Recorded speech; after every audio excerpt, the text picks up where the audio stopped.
Which one?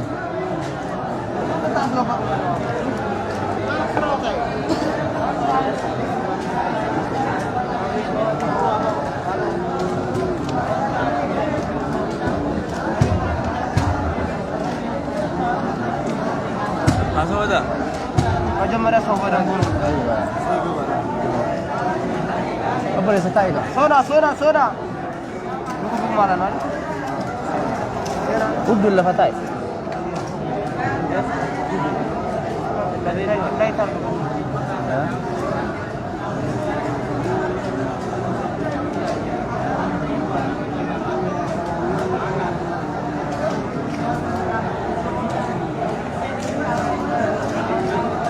በደንብ ነው ሲገባል።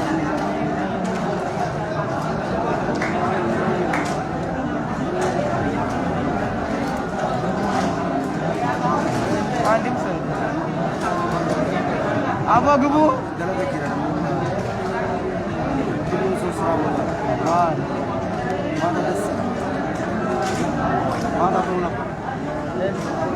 Share goda aku masih entah ni share goda. ዛሬ አዲስ ነገር አለ። ሼር አርጉት።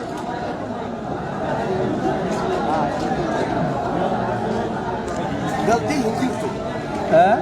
तो हमने गलती की Share goda me share goda jual share goda. ये सवाल है क्या हमारा ने और मुझे सिंध वाला खबरों में ऐसे भी थे Sindh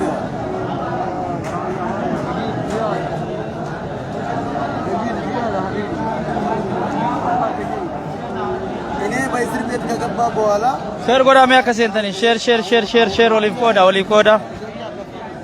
Sagale ke nak ada geten cari sini ti share godi me.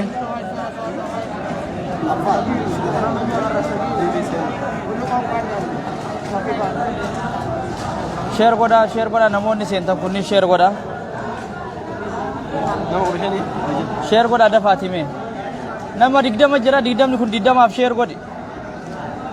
Warri sagale ku kam to ta aske se jirtane chanuf ku kam tanun dikhe sanu kai senni lallat warri senta na jalat share godi me share in to kuchina timulla to. Share godi ya jama.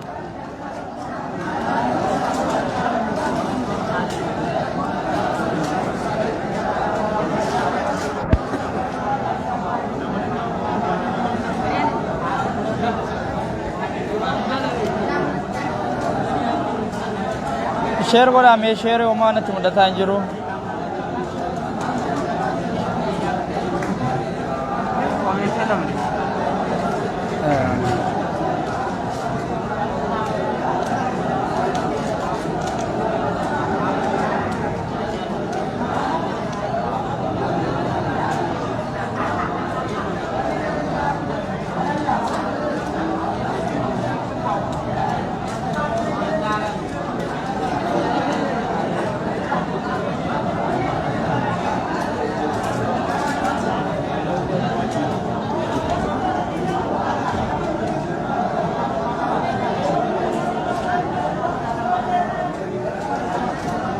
Zara hamter.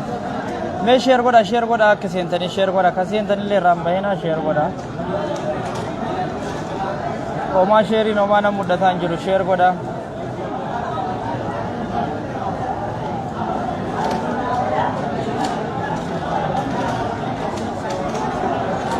Share goda khasa ke na tase no please.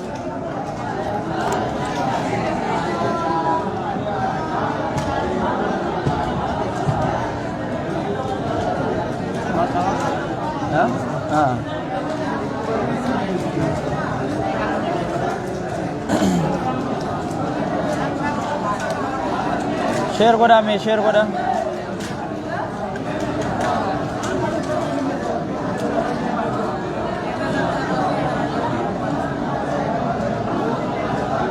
Abshiro binjara.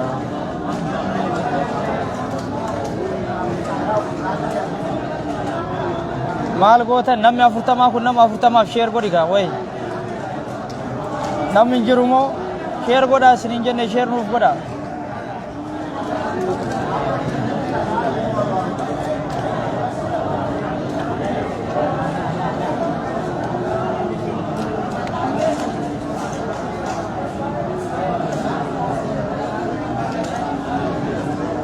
waa'ee keessan waa'ee keessan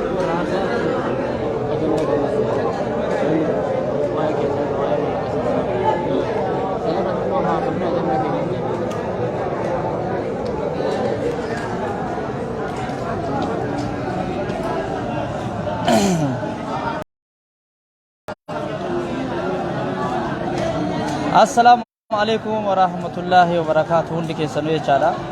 Kan sheer gootee fi kan sheer hin godhinillee jechaadha. Baga nagahaan asirratti wal agarree baga waliin deebinee yeroo dheeraadhaaf jechaadha. Guyyoota muraasaaf sarararraa badeetiin jira. Maaliif akka badeellee namni nama iyyaafatu hin jiru. Walumaa galatti sheer godhime waa hundayyuu jechaadha. Isiniif fagoona sheer godha. Ya waa hunda jechaadha. Akkuma amma argaa jirtan kana jechaadha. Ilmaan Oromoodha mana hidhaa kana keessatti kanaan duras isinii gabaasaa turreerra waa hedduurra waa'ee rakkoo mana hidhaa kana keessatti adeemaa jiru dhibee irraa kaasiiti darara shortaadhaan jechaadha eenyu poolisa mana hidhaatiin mana sirreessaa kanaatiin nama raga'u waa hundayyuu isinii ibseetiin jira jechaadha. Kan sanirra ama nyaatu jechaadha. Wallahi hundi keessanuu jechaadha waan kana osoo dhageettanii jechaadha baay'ee waan nama rifachiisuudha. Kanaaf ittashaa saamicha guyyaa dheengaddaa dabre keessatti jechaadha. Saamicha guyyaa dheengaddaa jechaadha. Kanaaf saamicha guyyaa sanii irratti jechaadha bilbilan waan qabnu hundaayyuu nurraa saamanii jiranii kana durallee isinitti himeetii jira. Ilmi namaa jechaadha akkuma amma argaa jirtan kana hundi isaa feestaala gurraachas irraa saamamee jira. Wanti inni irra ciisaa jiru balaaxa qullaadha.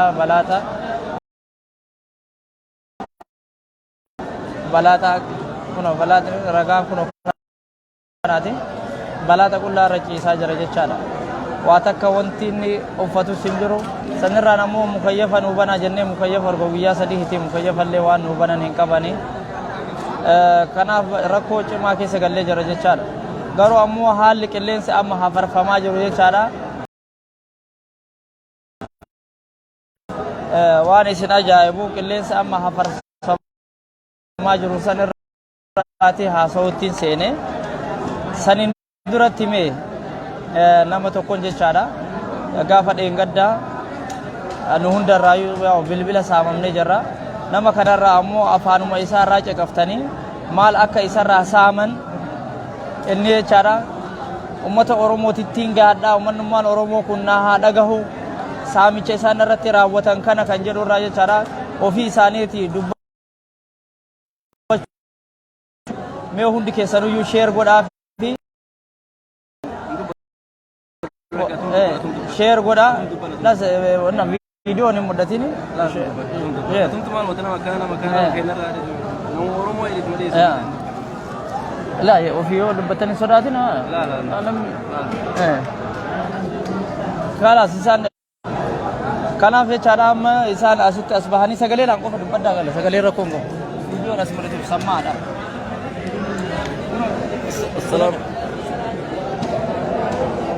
السلام عليكم ورحمة الله وبركاته. كم جرتنا نجاجرتو كإسلام. السلام عليكم ورحمة الله وبركاته. كواقفتا كأورمون هندي بكجرتنيتي كم جرتني جتة rakkoon as keessa akkuma obboleeyyan kiyyaa yookaan obboleessi kiyya dabarsaa jiru kanatti rakkoo kana hin jedhamne amma guyyaa lammaffoo jechaadha guyyaa salaasaa taftiisha jira ummata jawaara guutuu akka jirutti jawaara xiqqoo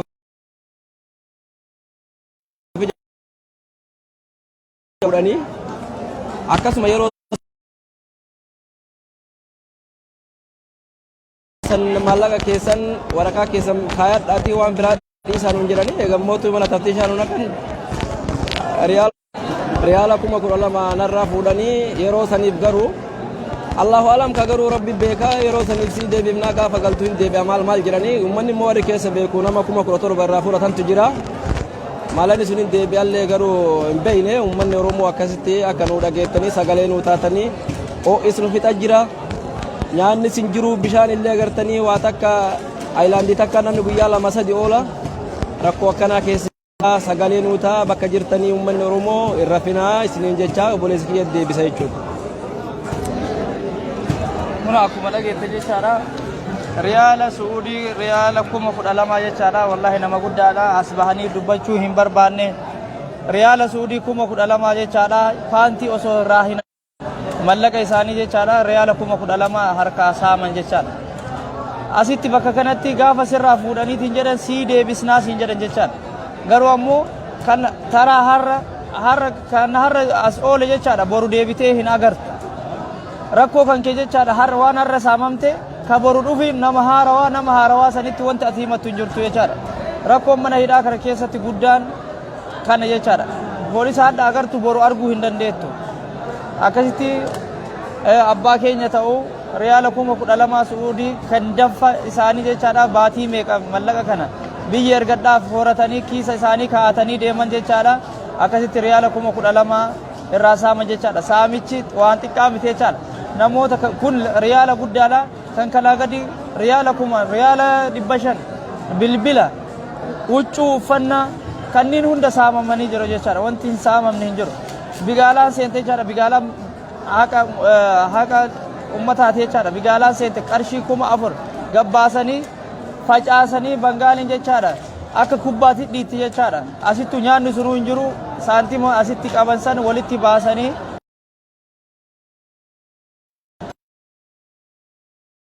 facaasanii lukaan dhiitan jechaadha.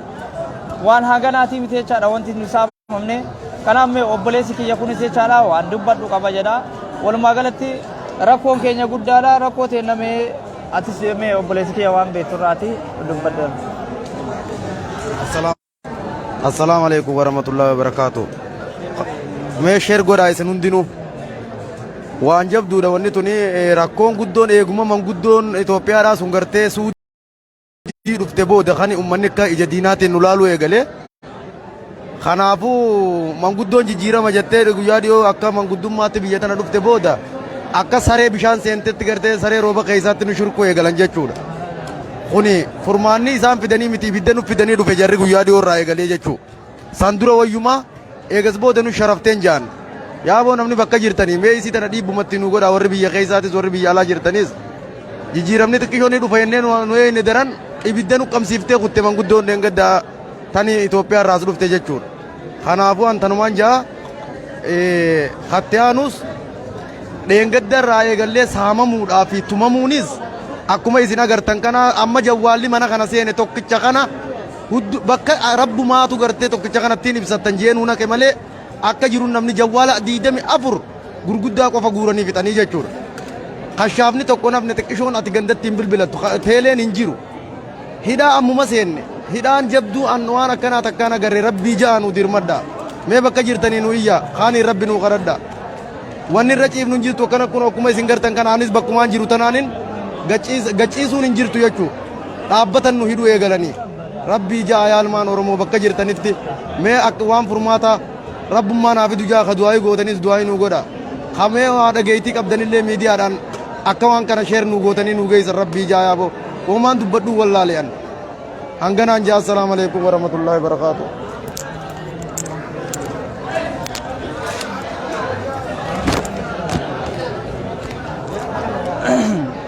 Kanaaf ilmaan Oromoodhaa jechaadha. Wanti isin beekuu qabdan ajandaan amma haarawaa jechaadha deemaa jiru ajandaa sobaati. Maglacaa har'a ambaasaaddarri kenne sun yeroo hundaayyuu maglacaan ni kennama. Maglacaa sobaati jechaadha. Namni dhihootti ni bararaa dhihootti ni galaa waan jedhu malee namni galee argitanis hin jiru kan galus hin jiru jechaadha. Hanga ammaatti jechaadha mana hidhaa kana keessatti jechaadha. Namni foormii isaan barbaadan san foormii amma namni dura galuuf biyya galuudhaaf namni foormii guutuu qaba. Hundi isaa wal qixxaayee jechaadha. Tokko keessaa galchanii tokko dhiisan taate ajandammaan nuti warri ala keessa jirtanis ta'e warri mana hidhaa kana keessa tokko asii hafee tokko galuu yoo ta'e maaluma oo dhiisan hunda dhiisuudha yoo galchan hunda isaanii galchuudha. Kanaaf walumaa galatti jechaadha akka namni isin sagalee ala keessaa nuu hin taaneef ajandaa isin jijjiirsisuu barbaadani. Wanti namni asii sirraahee foormii guutee wal qixxaaheetiin jedhe hin jiru jechaadha. Foormii maan jedhanuuyyuu hin jiruuti.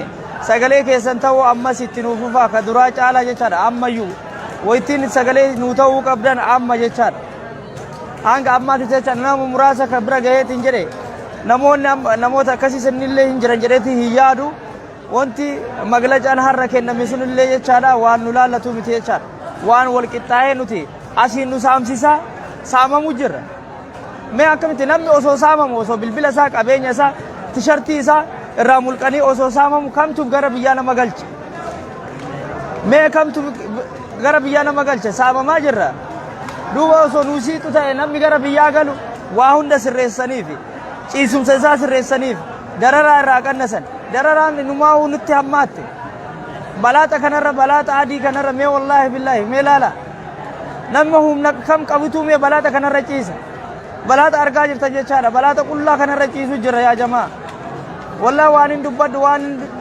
dubbadhu hin dhabeessiniin jedha ijji namaa nama nagartu kasanirraan ka asaasiyaan fixe ka asaasiyaadhaan namni as keessatti asaasiyaadhaan qaamni isaa kofti isaa kun hundi jechaadha daaraa ta'ee jira qaama namaa hin qabu sammuun isaa namni sammuu nagaatii miti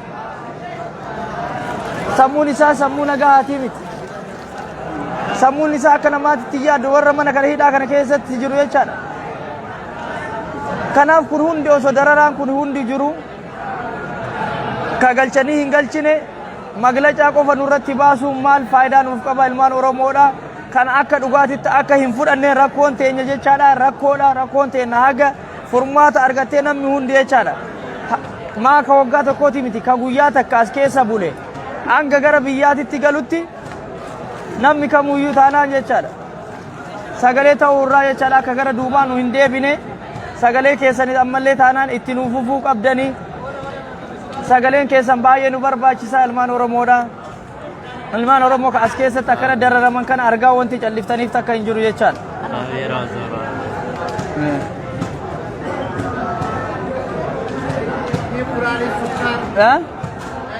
ya nama dhibee hedduu qabu jira jechaadha as keessatti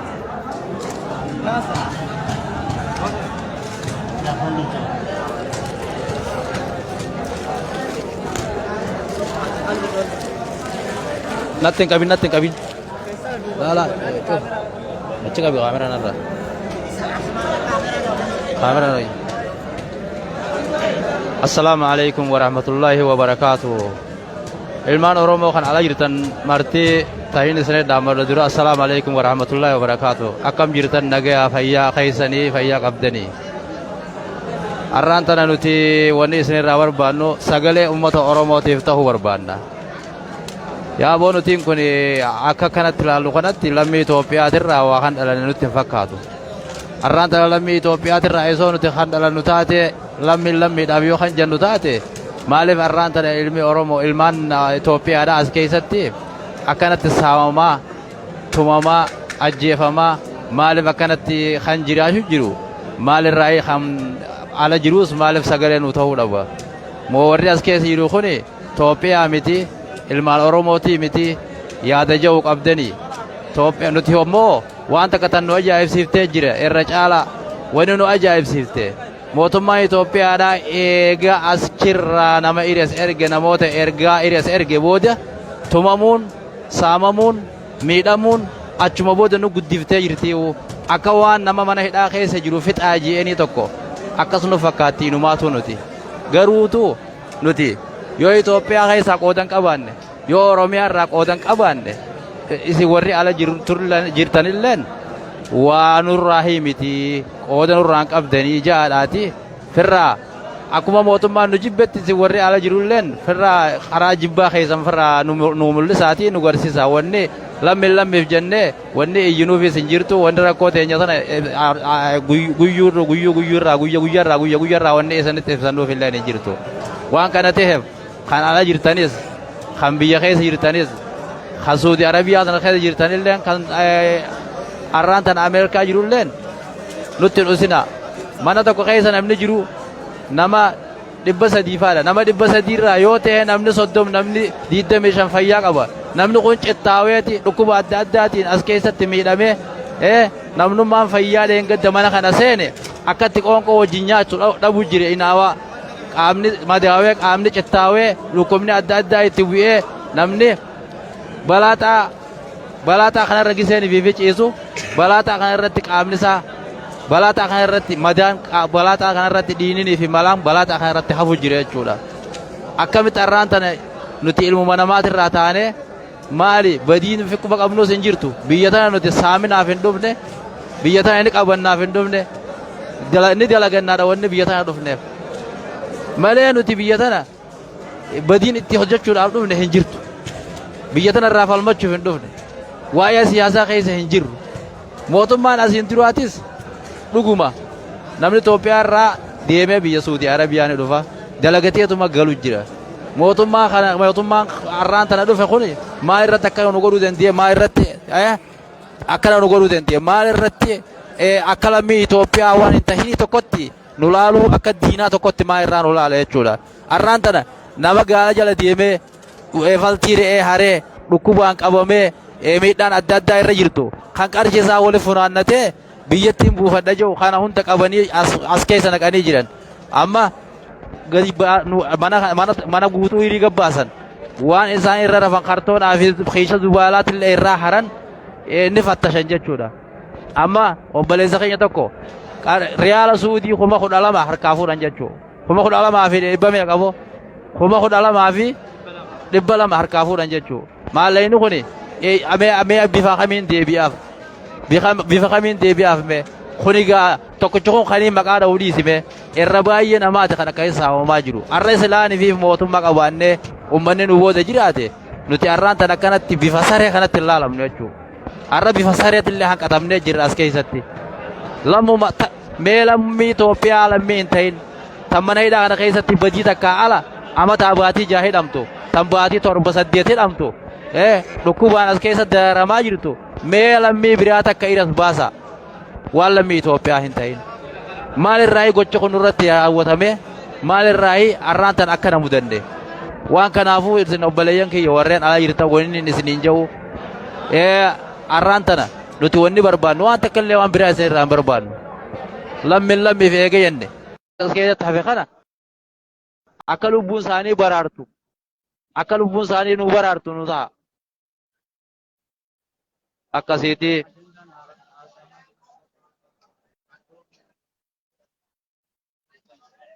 Ajandaa immoo waan takkaa jira ajandaa tokko kan haasa'u jiranii jira foormii guutu jirra foormiin imbaasiin foormii guutu jirti waan akkana kana haasa'u jiran nuti imbaasiidhaas nu waa agarre guyyaa tokko mee maal rakkoon mee maal keessan jirra galtanii ja'an tokko abdiin kudhanii jiran akkuma nuti abdii isaa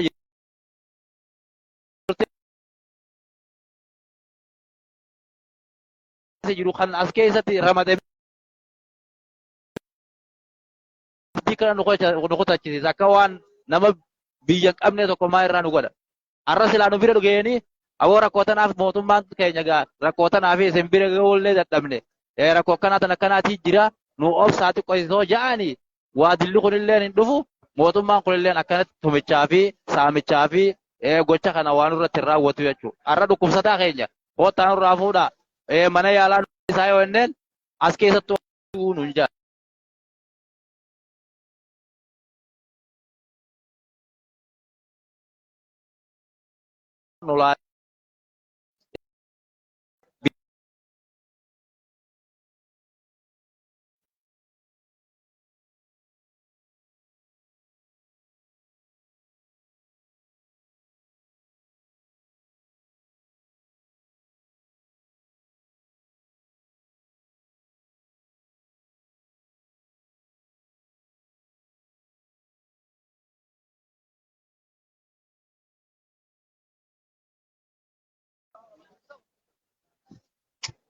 Action.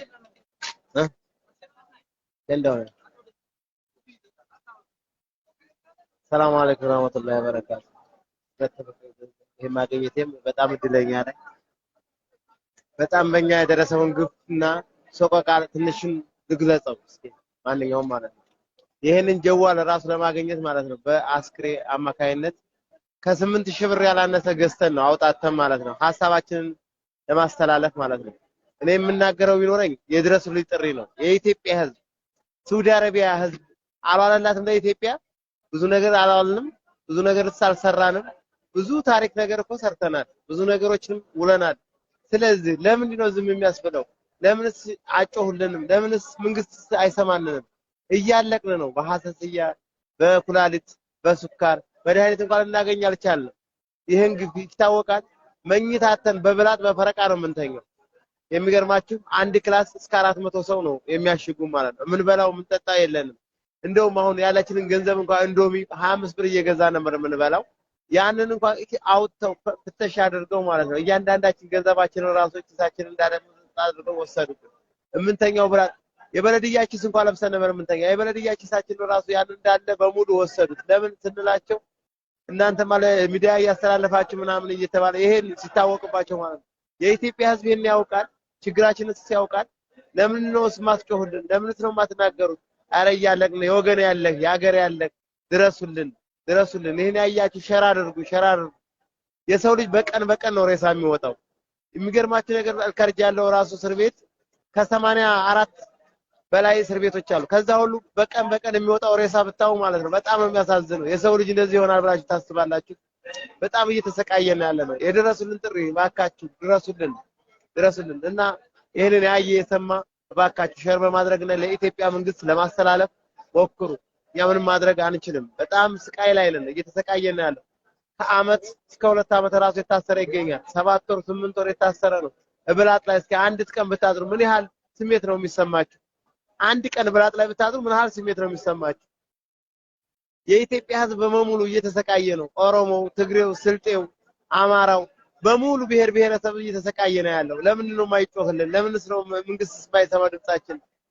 አረ ድረሱልን ጥሪ ባካችሁ ድረሱልን በጣም እየተሰቃየ ነው መከራ እየደረሰብን ነው ብዙ ነገር እየደረሰብን ነው ተነግሮ የማይታወቅ ስንት ነገር መከራ እየደረሰብን ነው ይሄንን እድል ለማግኘታችን በጣም ግን እድለኛ ነው እውነት ለመናገር ማለት አሁን ዛሬ አስተላልፈናል ነገን ጀዋል ራሱ ልናገኘው ማንችልም ይወስዱብናል ይቀሙናል ስንት ጀዋሎች በአስክሬን አማካይነት ነበር 8000 ብር አውጣተን እየገዛን አንድ ቃል አስተላልፈን ይወስዱብናል ስለዚህ ማስተላለፍ ራሱ ችግራችን እንኳን ራሱ ልንችል አልቻልንም ስለዚህ ምን እያላችሁ ነው ምንስ እያሰባችሁ ነው በጣም መንግስት እያታለለን ነው በጣም ምንኛ ለመንግስት የውለት አላደረግንም ለሀገር አልዋልንም ስንት ጀግና አለ ስንት ታታሪ አለ ወጣት ነው ቢሰራ ቢስተቃይ በሽተኛ ሆነ ከምንረክ በሽተኛ ሆነን ብንገባስ ለሀገሪቱ ተጠቅማለን ዱባላ ሆነ ማለት ነው እና ቅጭላታችን ጋር ስንት ሰው ነው ያበደው ስንት ሰው ነው እየተሰቃየ ያለው አረ የድረሱልን ጥሪ በእውነት ስንቱን ነው እያነሳን እንትን የምንለው ስንቱ ነው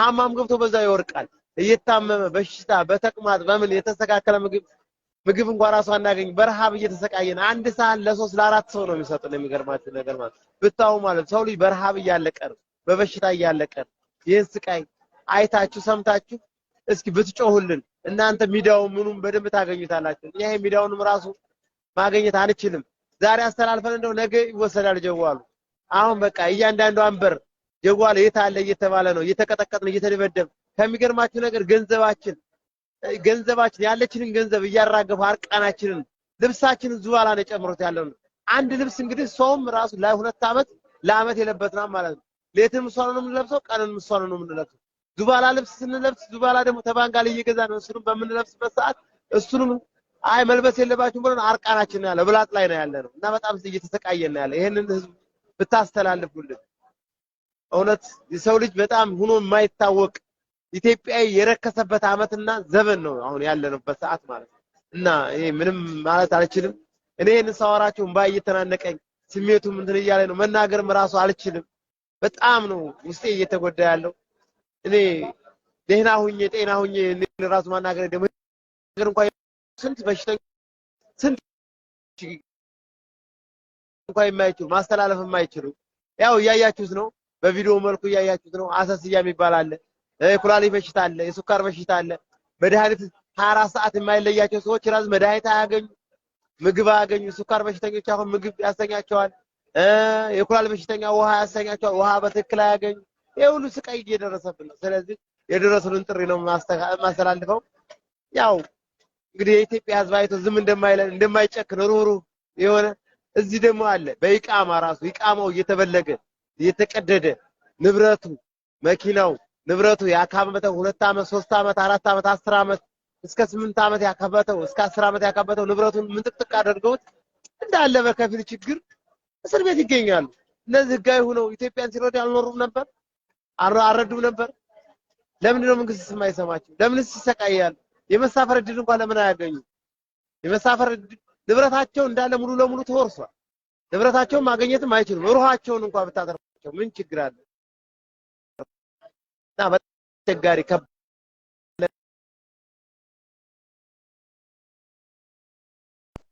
እኛ ምንም አንፈልግም። የሀገራችንን አፈር አብቁን። በቅርብ ሰዓት ይጀመራል ይሉናል። ቅርብ ሰዓት መቼ ነው? 2 ወር 3 ወር ቅርብ ሰዓት እንኳን የምንሰማው ማለት ነው። ይሄ ቅርብ ሰዓት ነው። እኛ ግራ ያጋባን ነገር ቢኖር ማለት ነው። እኛ በጣም የሚያሳፍር ስራ እየተሰራ ነው። በእውነት ኢትዮጵያዊነታችንን አይርከስ።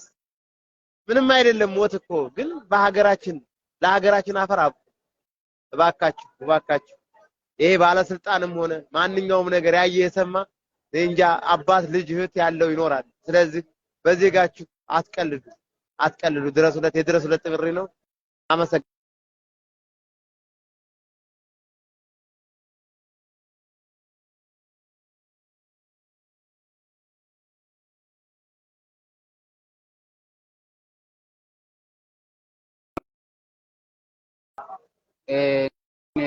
Viidiyoon keenya addunyaarra guutee jiraachaa amma yoowwanaatti wanti furmaata nuu ta'e hin jiru.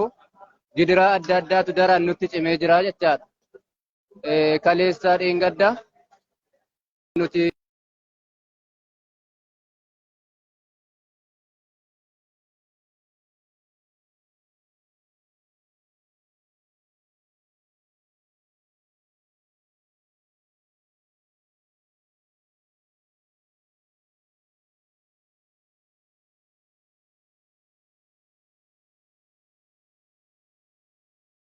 lammiin Oromoo warri taatan adaraa ammas du'aas nuu godha. Sagalee keenya kanas sheer nuu godha. Rakkannee jirraa jechuudha. Akkuma isin argaa jirtan uummanni kanaan dura viidiyoo fi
rakkina wanti carraan nuti qabnu hin jiru jechaadha. Of ajjeesuudha. Of ajjeesuu malee kaara waaqni ofitti kennuu malee wanni carraan biraa nuti qabnu hin jiru jechaadha.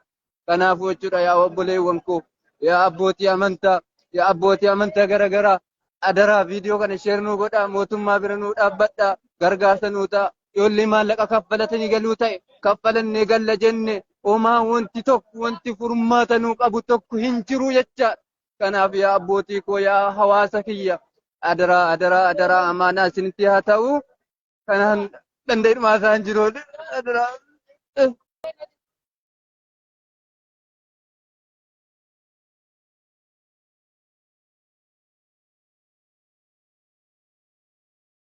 Barakaatu.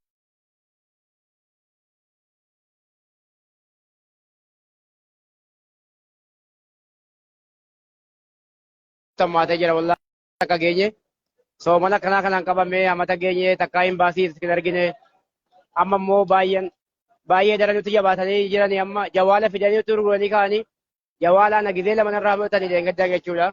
Guyyaa lamman kana keessa gaafan dura mana hidhaa kana seenee jedhu jawaala akkuma kana bitadhee jawaala irraa fudhatanii ammallee ammas jawaala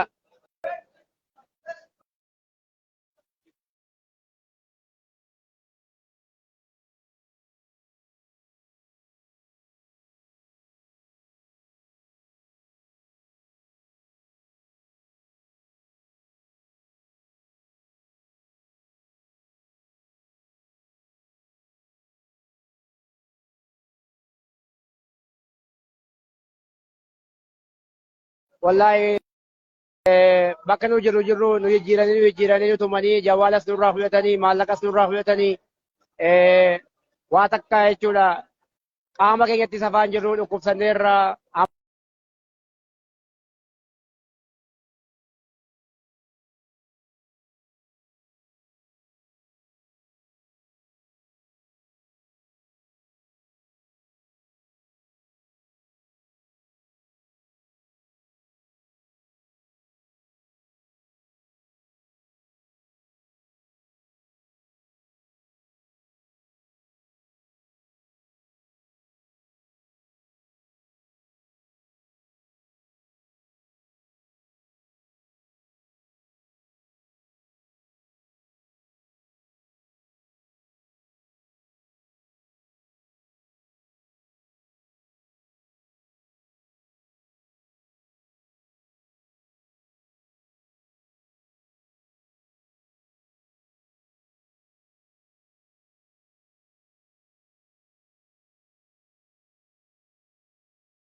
Galtaniin takka illee waa furmaata wayyoon ta'e argatee jiru hin jiru.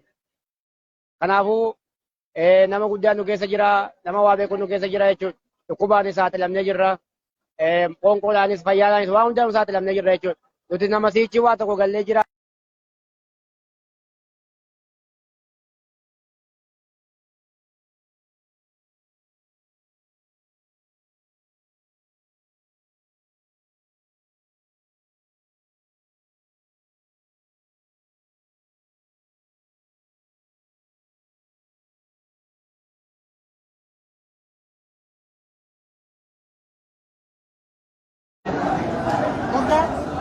Ujmal.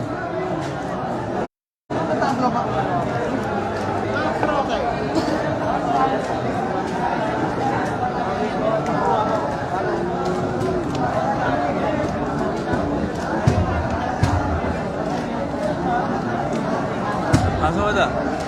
Majamara sobat anggur. Apa boleh setai kah? Soda. Buku mana nanti? Udul lah fatai.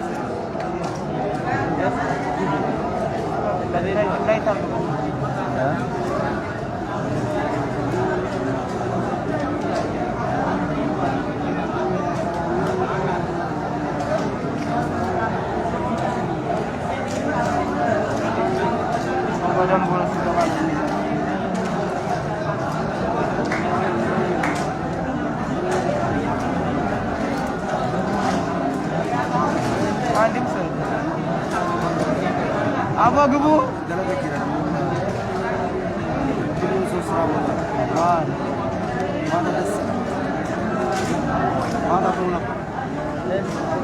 Share goda aku masih entah ni share goda. ዛሬ አዲስ ነገር አለ። ሼር አርጉት።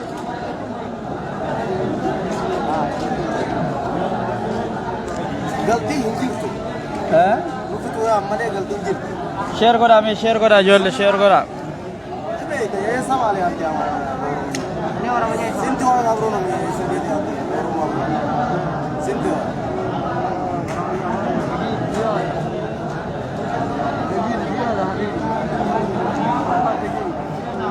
इन्हें 22 रुपए का गब्बा बोला Share goda मैं कैसे entah ni share olive koda.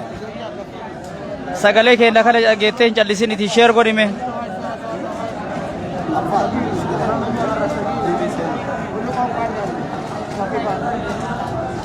Share goda namun ni senta kunni share goda. Share goda ada Fatime. Nama digdam aja digdam ni kun digdam af share godi. Warri sagale ku kam to ta aske se jirtane chanuf ku kam tanun dikhe sanu ka isne lalat warri senta na jalat share godi me share to kuchina timullato. Share godi ya jama.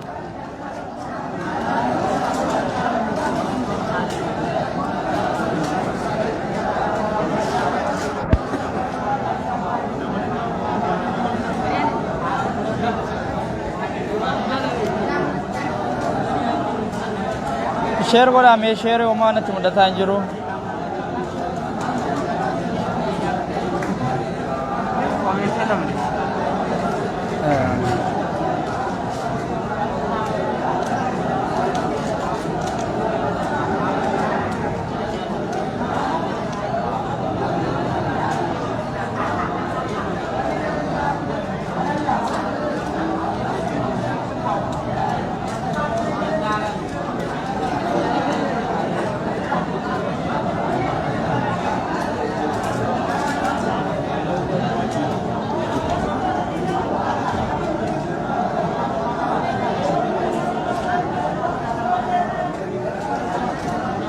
Zara hamter. Me share goda akka sentani share goda ka sentani le rambayina share goda. Oma share no mana muddata anjiru share goda.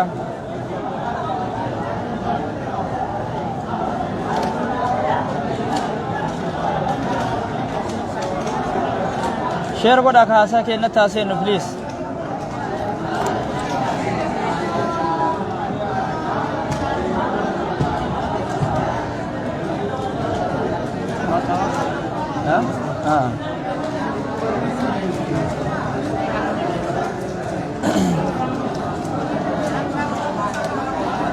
Share goda me share goda.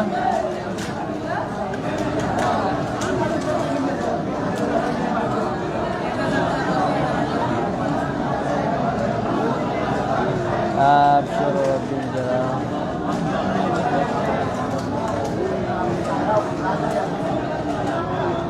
Maal goota namni afurtamaa kun nama afurtamaaf share godhiga way.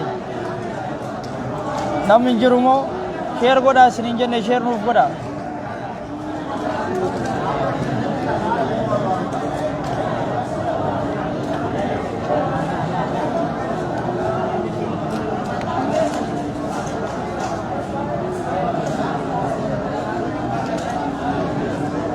Baik kesan. Baik kesan.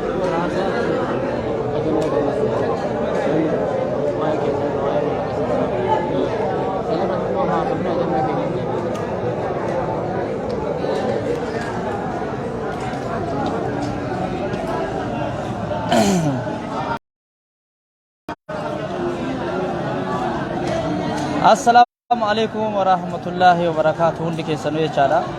Kan share gootee fi kan share hin godhin illee jechaadha. Baga nagahaan asirratti wal agarree baga waliin deebinee yeroo dheeraadhaaf jechaadha. Guyyoota muraasaaf sarararraa badeetiin jira. Maaliif akka badeellee namni nama iyyaafatu hin jiru. Walumaa galatti share godhime waa hundayyuu jechaadha. Isiniif fagoona share godha. Ya waa hunda jechaadha. Akkuma amma argaa jirtan kana jechaadha. Ilmaan Oromoodha mana hidhaa kana keessatti kanaan duras isinii gabaasaa turreerra waa hedduurra waa'ee rakkoo mana hidhaa kana keessatti adeemaa jiru. Dhibee irraa kaasiiti darara shortaadhaan jechaadha. Poolisa mana hidhaatiin mana sirreessaa kanaatiin namarra gahu waa hundayyuu isinii ibseetiin jira jechaadha. Kan sana ama nyaatu jechaadha. Wallaahi hundi keessanuu jechaadha waan kana osoo dhageettanii jechaadha baay'ee waan nama rifachiisuudha. Kanaaf ittashaa saamicha guyyaa dheengaddaa dabre keessatti jechaadha. Saamicha guyyaa dheengaddaa jechaadha. Kanaaf saamicha guyyaa sanii irratti jechaadha bilbilan waan qabnu hundaayyuu nurraa saamanii jiranii kana durallee isinitti himeetiin jira. Ilmi namaa jechaadha akkuma amma argaa jirtan kana hundi isaa feestaala gurraachas irraa saamamee jira. Wanti inni irra ciisaa jiru balaata qullaadha. Balaata kuno balaata ragaan kuno kanaati balaata qullaa irra ciisaa jira jechaadha. Waa takka wanti inni uffatu sin jiru sanirraan ammoo mukayyafa nuu banaa jennee mukayyafa argo guyyaa sadii hiti mukayyafallee waan nuu banan hin qabani. Kanaaf rakkoo cimaa keessa gallee jira jechaadha. Garuu ammoo haalli qilleensi amma hafarfamaa jiru jechaadha. Waan isin ajaa'ibu qilleensi amma hafarfamaa jiru sanirraati haasawuttiin seene sanin duratti mee nama tokkoon jechaadha. gaafa dheengaddaa nu hundarraa bilbila saamamnee jirra. Nama kanarraa ammoo afaanuma isaarraa caqaftanii maal akka isarraa saaman inni jechaadha. Ummata Oromootittiin gaadhaa uummanummaan Oromoo kun haa dhagahu saamicha isaan irratti raawwatan kana kan jedhu irraa jechaadha. Ofii isaaniiti mee hundi keessanuyyuu sheer godhaa fi sheer godhaa las wannan viidiyoo ni muddatini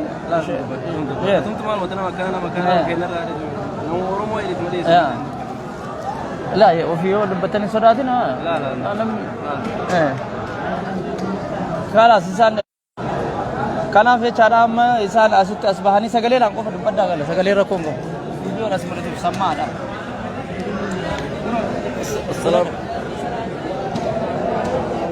السلام عليكم ورحمة الله وبركاته كم جرت النجا جرتو كإسلام السلام عليكم ورحمة الله وبركاته كواقفتا كأورمون هندي بكجرتنيتي كم جرتنيتي جتة rakkoon as keessa akkuma obboleeyyan kiyyaa yookaan obboleessi kiyya dabarsaa jiru kanatti rakkoo kana hin jedhamne amma guyyaa lammaffoo jechaadha guyyaa salaasaa taftiisha jira uummata jawaara guutuu akka jirutti jawaara xiqqoo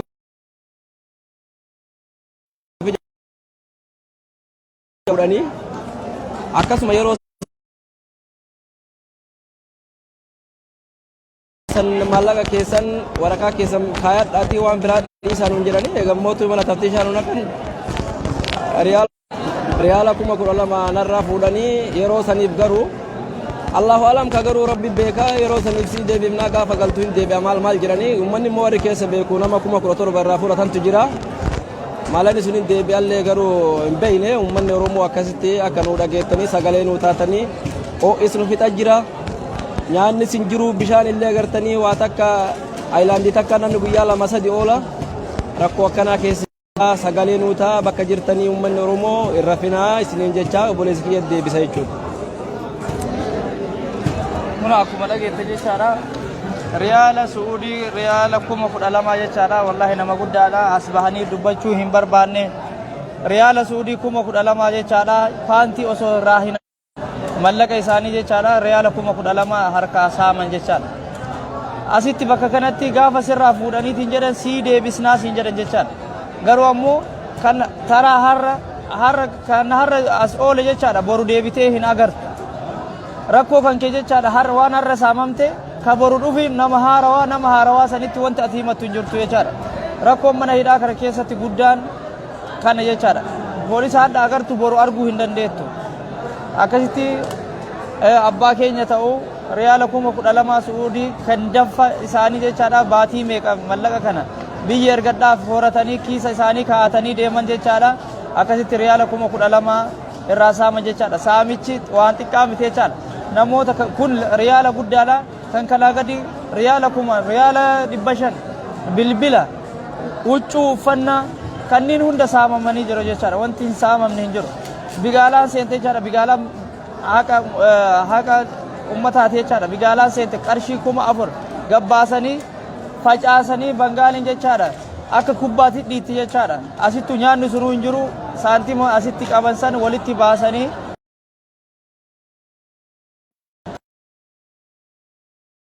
facaasanii lukaan dhiitan jechaadha. Waan haganaati miti jechaadha wanti nu saamamne kanaaf mee obboleessi kiyya kunis jechaadha waan dubbadhu qaba jedha walumaa galatti rakkoon keenya guddaadha rakkoo teenya mee atis mee obboleessi kiyya waan beekturraati dubbadhu. Assalaamu alaykum warahmatullahi wabarakatuh. Mee sheer godhaa isin hundinuu waan jabduudha wanni tuni rakkoon guddoon eeguma manguddoon Itoophiyaadhaa sun gartee Suudii dhufte booda kan uummanni akka ija diinaatiin nu laaluu eegale. Kanaafuu manguddoon jijjiirama jettee guyyaa dhiyoo akka manguddummaatti biyya tana dhufte booda akka saree bishaan seentetti gartee saree rooba keessaatti nu shurkuu eegalan jechuudha. Kuni furmaanni isaan fidanii miti ibidda nu fidanii dhufe jarri guyyaa dhiyoo irraa eegalee jechuudha. San dura wayyumaa eegas booda nu sharafteen jaan. Yaaboo namni bakka jirtanii mee isii tana dhiibbumatti nu godha warri biyya keessaatis warri biyya alaa jirtanis jijjiiramni xiqqishoonni dhufa jennee nu eeyne daran ibidda nu qabsiiftee kutte manguddoon deengaddaa tani Itoophiyaa irraas dhufte jechuudha. Kanaafuu an tanumaan jaa Hattiyaanus dheengadda irraa eegallee saamamuudhaa fi tumamuunis akkuma isin agartan kana amma jawwaalli mana kana seene tokkicha kana bakka rabbumaatu gartee tokkicha kanattiin ibsattan jeenuu naqe malee akka jiru namni jawwaala 24 gurguddaa qofa guuranii fixanii jechuudha. Kashaafni tokko nafne xiqqishoon ati gandattiin bilbilattu teeleen hin jiru. Hidhaa ammuma seenne hidhaan jabduu an waan akkanaa takkaan agarre rabbii ja'anu dirmadda. Mee bakka jirtanii nu iyyaa kaaniin rabbi nuu kadhadda. Wanni irra ciifnu hin jirtu akkana kun akkuma isin gartan kanaanis bakkumaan jiru tanaanin gachiisuun hin jirtu jechuudha. Dhaabbatan nu hidhuu eegalanii. Rabbii ja'a yaalmaan Oromoo bakka jirtanitti mee akka waan furmaata rabbummaan haafidu ja'a ka du'aayi gootanis du'aayi nuu godha. Kamee waa dhageettii qabdanillee miidiyaadhaan akka waan kana sheer nuu gootanii nuu geessan rabbii ja'a yaaboo. Uumaan dubbadhuu wallaale'an. Hanganaan ja'a assalaamu alaikum warahmatullahi wabarakatuh.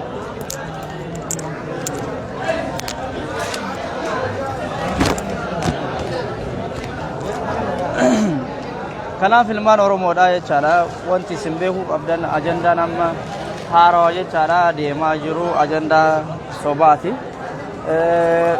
Maglacaa har'a ambaasaaddarri kenne sun yeroo hundaayyuu maglacaan ni kennama maglacaa sobaati jechaadha.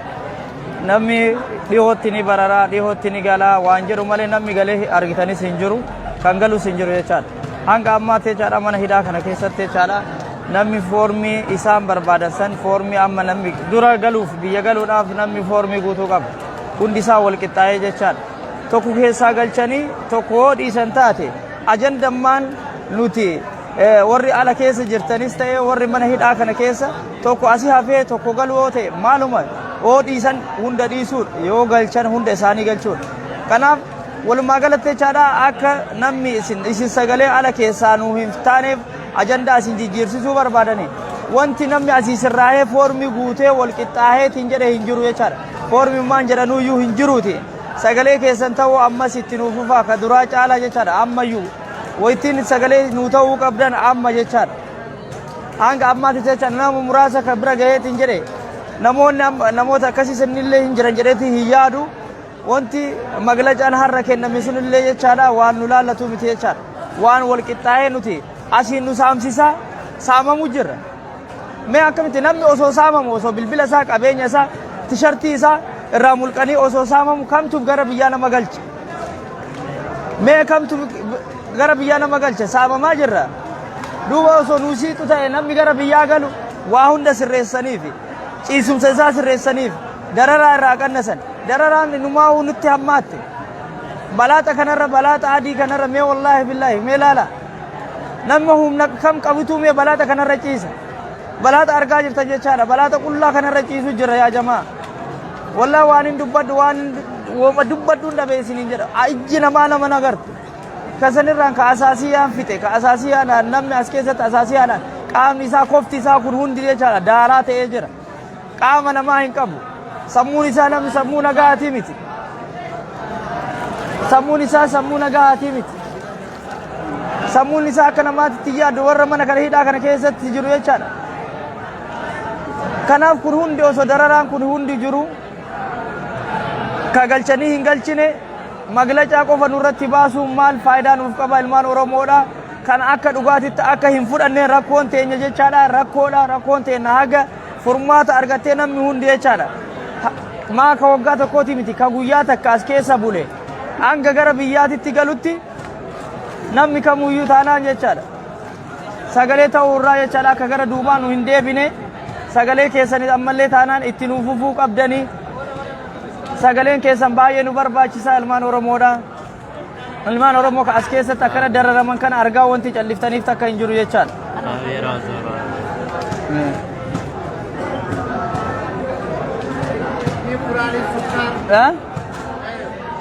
Nama dhibee hedduu qabu jira jechaadha as keessatti.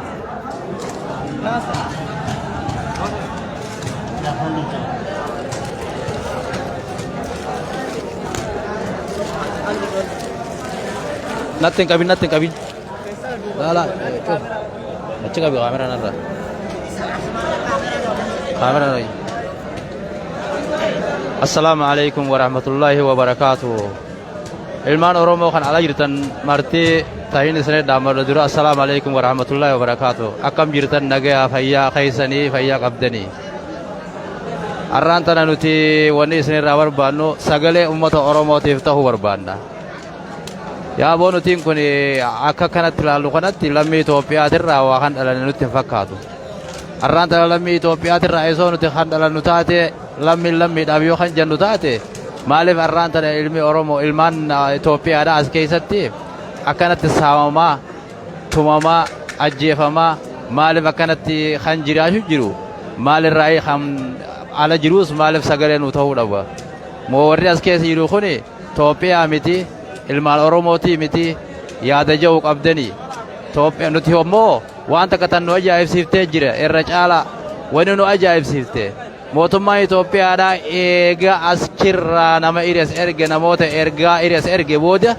tumamuun saamamuun miidhamuun achuma booda nu guddiftee jirti akka waan nama mana hidhaa keessa jiru fixaa ji'eenii tokko akkasuma fakkaatti numaatu nuti garuutu nuti yoo Itoophiyaa keessaa qoodan qabaanne yoo Oromiyaa irraa qoodan qabaanne isin warri ala jirtanilleen waa nurraa himiti qooda nurraan qabdanii jaadhaati firraa akkuma mootummaan nu jibbetti isin warri ala jirulleen firraa karaa jibbaa keessan firraa nu mul'isaati nu garsiisa wanni lammiif jennee wanni iyyinuufis hin jirtu wanni rakkoo teenya sana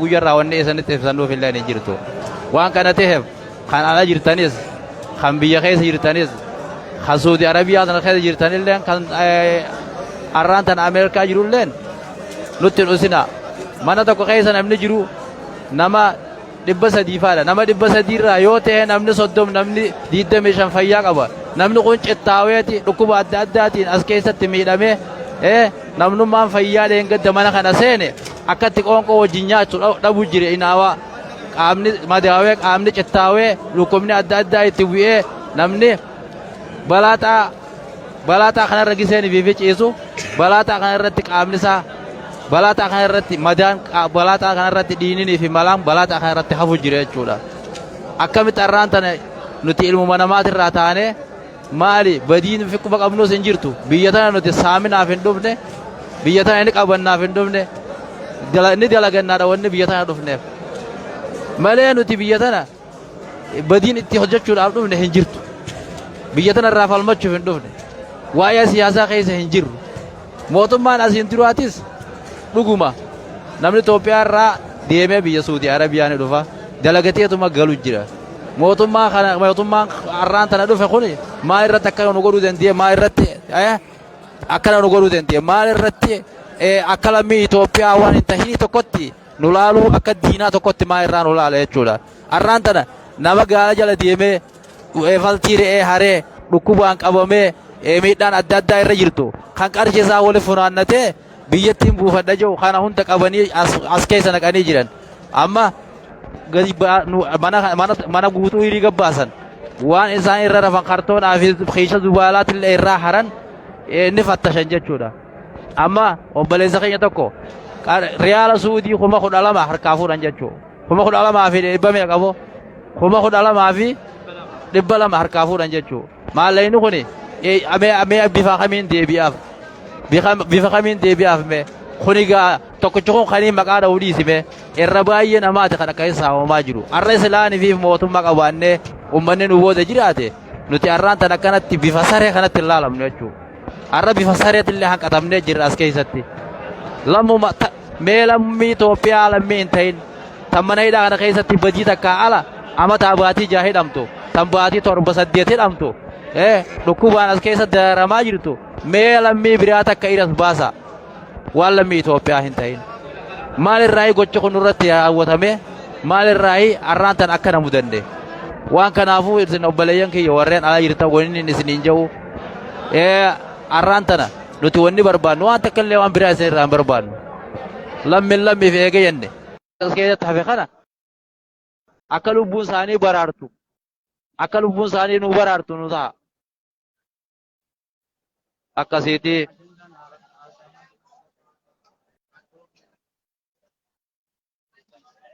ajanta immoo waan takkaa jira ajanta tokko kan haasa'u jiranii jira foormii guutu jirra foormiin imbaasiin foormii guutu jirti waan akkana kana haasa'u jiran nuti imbaasiidhaas nu waa agarre guyyaa tokko mee maal rakkoon mee maal keessan jirra tanii ja'an tokko abdiin kun sanii jiran akkuma nuti abdii isaa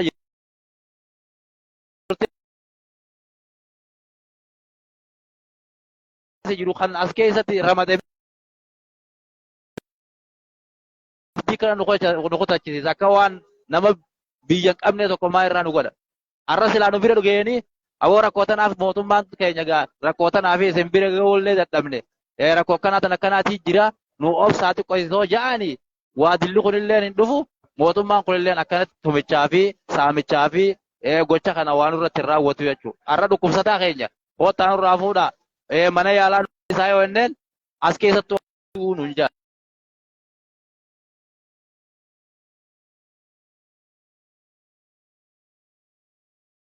nolaa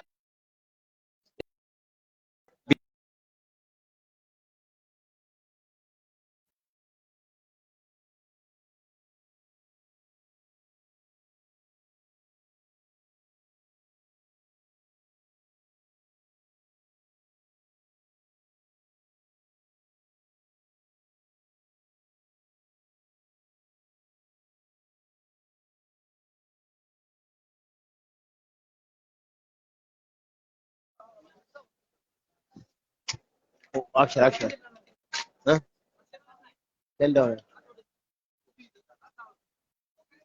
ሰላም አለይኩም ወራህመቱላሂ ወበረካቱ የማገኘቴም በጣም እድለኛ ነኝ በጣም በእኛ የደረሰውን ግፍና ሰቆቃ ትንሽም ልግለጸው እስኪ ማንኛውም ማለት ነው ይሄንን ጀዋል ራሱ ለማግኘት ማለት ነው በአስክሬ አማካይነት ከ8000 ብር ያላነሰ ገዝተን ነው አውጣተን ማለት ነው ሐሳባችንን ለማስተላለፍ ማለት ነው እኔ የምናገረው ቢኖረኝ የድረሱልኝ ጥሪ ነው የኢትዮጵያ ህዝብ ሳውዲ አረቢያ ህዝብ አላላላትም ለኢትዮጵያ ብዙ ነገር አላልንም ብዙ ነገር ሳልሰራንም ብዙ ታሪክ ነገር እኮ ሰርተናል ብዙ ነገሮችንም ውለናል ስለዚህ ለምን ነው ዝም የሚያስብለው ለምንስ አጮሁልንም ለምንስ መንግስት አይሰማንንም እያለቅን ነው በሐሰስያ በኩላሊት በሱካር መድኃኒት እንኳን እናገኝ አልቻልንም ይሄን ግፍ ይታወቃል መኝታተን በብላት በፈረቃ ነው የምንተኛው የሚገርማችሁ አንድ ክላስ እስከ 400 ሰው ነው የሚያሽጉ ማለት ነው ምን በላው ምን ጠጣ የለንም እንደውም አሁን ያላችንን ገንዘብ እንኳን እንዶሚ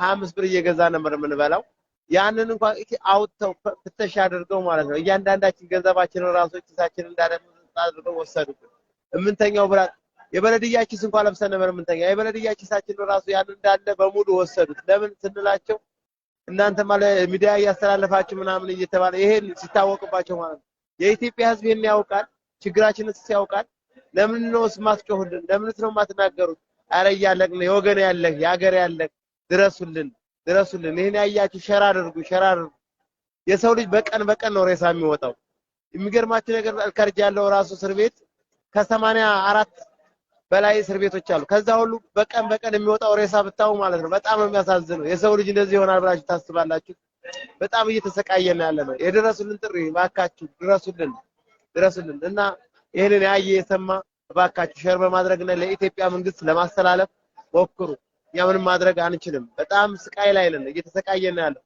ከአመት እስከ 2 አመት ራሱ የታሰረ ይገኛል 7 ወር 8 ወር የታሰረ ነው እብላት ላይ እስከ አንድ ቀን ብታድሩ ምን ያህል ስሜት ነው የሚሰማችሁ አንድ ቀን ብላት ላይ ብታድሩ ምን ያህል ስሜት ነው የሚሰማችሁ የኢትዮጵያ ህዝብ በመሙሉ እየተሰቃየ ነው ኦሮሞው ትግሬው ስልጤው አማራው በሙሉ ብሔር ብሔረሰብ እየተሰቃየ ነው ያለው ለምን ነው ማይጮህልን ለምንስ ነው መንግስት ባይሰማ ድምጻችን አረ ድረሱልን ጥሪ ባካችሁ ድረሱልን በጣም እየተሰቃየ ነው መከራ እየደረሰብን ነው ብዙ ነገር እየደረሰብን ነው ተነግሮ የማይታወቅ ስንት ነገር መከራ እየደረሰብን ነው ይሄንን እድል ለማግኘታችን በጣም ግን እድለኛ ነው እውነት ለመናገር ማለት አሁን ዛሬ አስተላልፈናል ነገ እንጀዋል ራሱ ልናገኘው አንችልም ይወስዱብናል ይቀሙናል ስንት ጀዋሎች በአስክሬን አማካይነት ነበር 8000 ብር አውጣተን እየገዛን አንድ ቃል አስተላልፈን ይወስዱብናል ስለዚህ ማስተላለፍ ራሱ ችግራችን እንኳን ራሱ ልንችል አልቻልንም ስለዚህ ምን እያላችሁ ነው ምንስ እያሰባችሁ ነው በጣም መንግስት እያታለለን ነው በጣም ምንኛ ለመንግስት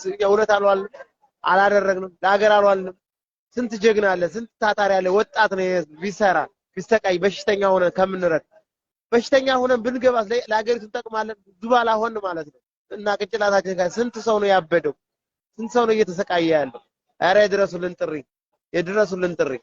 በእውነት ስንቱን ነው እያነሳን እንትን የምንለው? ስንቱ ነው ሐማም ገብቶ በዛ ይወርቃል እየታመመ በሽታ በተቅማጥ በምን የተስተካከለ ምግብ እንኳን ራሱ አናገኝ በረሃብ እየተሰቃየን አንድ ሰዓት ለሶስት ለአራት ሰው ነው የሚሰጡን። የሚገርማችሁ ነገር ማለት ብታው ማለት ሰው ልጅ በረሃብ እያለቀ ነው፣ በበሽታ እያለቀ ነው። ይህን ስቃይ አይታችሁ ሰምታችሁ እስኪ ብትጮሁልን እናንተ ሚዲያው ምኑም በደንብ ታገኙታላችሁ። እኛ ይሄ ሚዲያውንም ራሱ ማግኘት አንችልም። ዛሬ አስተላልፈን እንደው ነገ ይወሰዳል ጀዋሉ። አሁን በቃ እያንዳንዱ አንበር ጀዋል የት አለ እየተባለ ነው፣ እየተቀጠቀጥን እየተደበደብ። ከሚገርማችሁ ነገር ገንዘባችን ያለችንን ገንዘብ እያራገፉ አርቃናችንን ልብሳችንን ዙባላ ነው ጨምሮት ያለው። አንድ ልብስ እንግዲህ ሰውም ራሱ ለሁለት ዓመት ለዓመት የለበትናል ማለት ነው። ሌትም እሷን ነው የምንለብሰው፣ ቀንም እሷን ነው የምንለብሰው። ዙባላ ልብስ ስንለብስ ዙባላ ደግሞ ተባንጋል እየገዛን እሱንም በምንለብስበት ሰዓት እሱንም አይ መልበስ የለባችሁም ብለን አርቃናችን ያለው ብላጥ ላይ ነው ያለነው እና በጣም እየተሰቃየን ያለ። ይሄንን ህዝብ ብታስተላልፉልን እውነት የሰው ልጅ በጣም ሆኖ የማይታወቅ ኢትዮጵያዊ የረከሰበት ዓመትና ዘመን ነው አሁን ያለንበት ሰዓት ማለት እና ይሄ ምንም ማለት አልችልም። እኔ ይሄንን ሳወራችሁ እንባ እየተናነቀኝ ስሜቱም እንትን እያለ ነው፣ መናገርም ራሱ አልችልም። በጣም ነው ውስጤ እየተጎዳ ያለው። እኔ ደህና ሁኜ ጤና ሁኜ ራሱ ማናገር ደግሞ ነገር እንኳን ስንት በሽተኛ ስንት እንኳን የማይችሉ ማስተላለፍ የማይችሉ ያው እያያችሁት ነው፣ በቪዲዮ መልኩ እያያችሁት ነው። አሰስያ የሚባል አለ፣ የኩላሊት በሽታ አለ፣ የሱካር በሽታ አለ። መድኃኒት 24 ሰዓት የማይለያቸው ሰዎች ራስ መድኃኒት አያገኙ፣ ምግብ አያገኙ። ሱካር በሽተኞች አሁን ምግብ ያሰኛቸዋል፣ የኩላሊት በሽተኛ ውሃ ያሰኛቸዋል፣ ውሃ በትክክል አያገኙ። ይሄ ሁሉ ስቃይ እየደረሰብን ነው። ስለዚህ የደረሱልን ጥሪ ነው ማስተላልፈው። ያው እንግዲህ የኢትዮጵያ ሕዝብ አይቶ ዝም እንደማይለን እንደማይጨክን ሩህሩህ የሆነ እዚህ ደግሞ አለ በኢቃማ ራሱ ኢቃማው እየተበለገ እየተቀደደ ንብረቱ መኪናው ንብረቱ ያካበተው 2 ዓመት 3 ዓመት 4 ዓመት 10 ዓመት እስከ 8 ዓመት ያካበተው እስከ 10 ዓመት ያካበተው ንብረቱን ምንጥቅጥቅ አድርገውት እንዳለ በከፊል ችግር እስር ቤት ይገኛሉ። እነዚህ ህጋዊ ሆነው ኢትዮጵያን ሲረዱ አልኖሩም ነበር? አልረዱም ነበር? ለምን ነው መንግስት የማይሰማቸው? ለምንስ ይሰቃያሉ? የመሳፈር እድል እንኳን ለምን አያገኙ? የመሳፈር እድል ንብረታቸው እንዳለ ሙሉ ለሙሉ ተወርሷል። ንብረታቸውን ማግኘትም አይችሉም። ሩሃቸውን እንኳን ብታተርፋቸው ምን ችግር አለ? እና በጣም አስቸጋሪ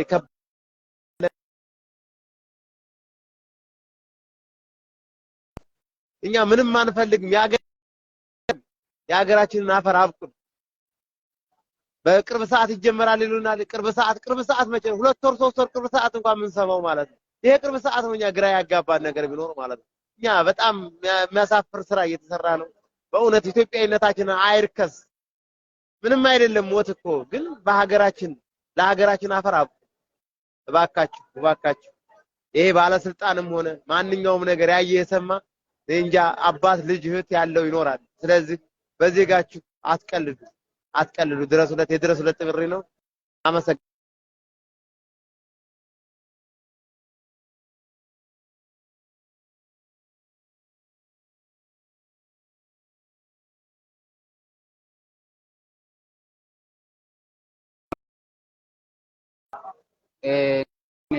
viidiyoon keenya addunyaarra guutee jiraachaa amma yawwanaatti wanti furmaata nuu ta'e hin jiru. Gidiraa adda addaatu daraan nutti cimee jira jechaadha. Kaleessaa dheengadda nuti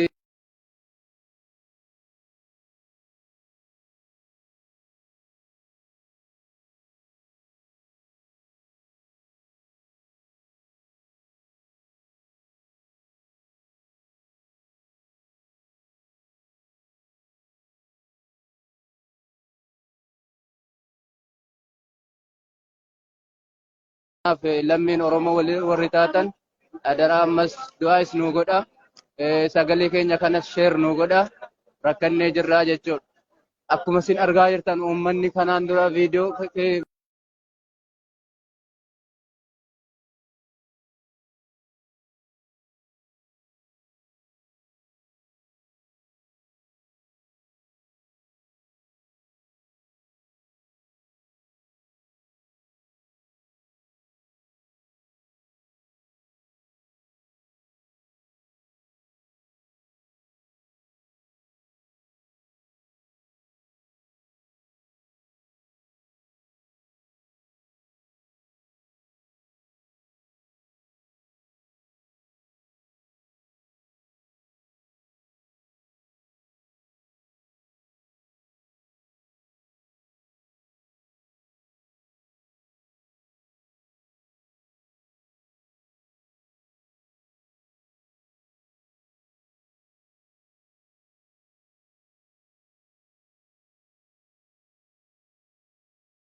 fi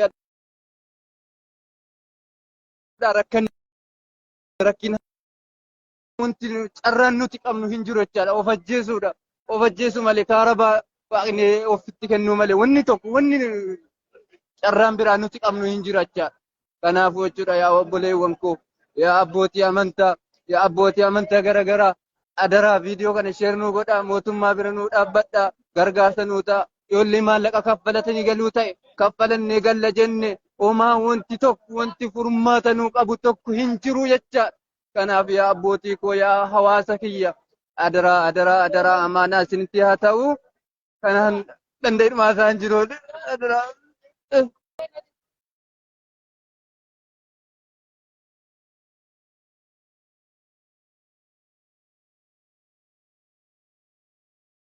Barakaatu.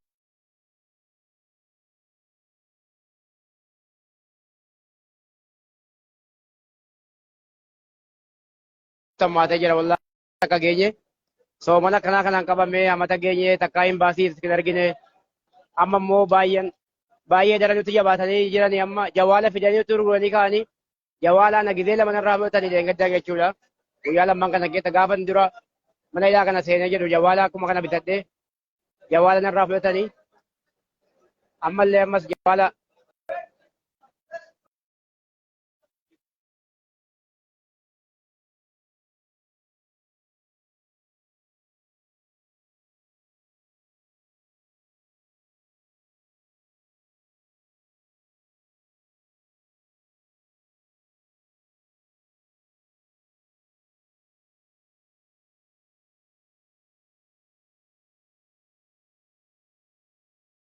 wallahi bakka nu jirru nu jijjiiranii tumanii jawaalas nurraa fudhatanii maallaqas nurraa fudhatanii waa takka jechuudha qaama keenyatti safaan jirru dhukkubsanneerra